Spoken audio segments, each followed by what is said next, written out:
I'm Dr. Elizabeth Baus at Integrated Health Solutions, and today we're going to talk about rib subluxations. So rib subluxations are a really common issue that we see at a chiropractic office during the day.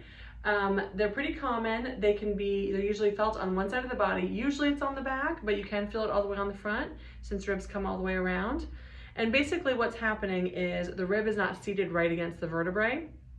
And there's a lot of ligaments that tie those two things together, and there's nerves embedded in those ligaments. So when there's any extra pressure, when it's at all off and not seated just right, it really, really hurts. The pain is usually described as sharp. It's a lot of times worse with arm movement. It's worse when you inhale deeply. It's sometimes worse when you rotate side to side. And those are actually some of the ways that people get issues with your ribs. So sometimes it's a fall, or you almost fall but you catch yourself. That can do it.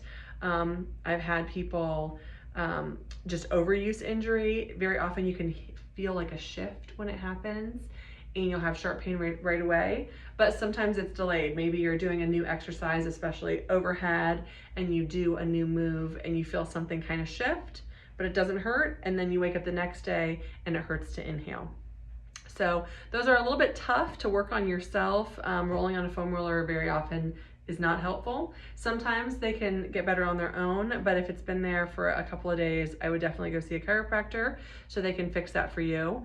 You get a lot of inflammation when those nerves that are embedded around it are irritated for long periods of time. And you can get swelling, you can get muscle tension up and down the sides of the spine on either side.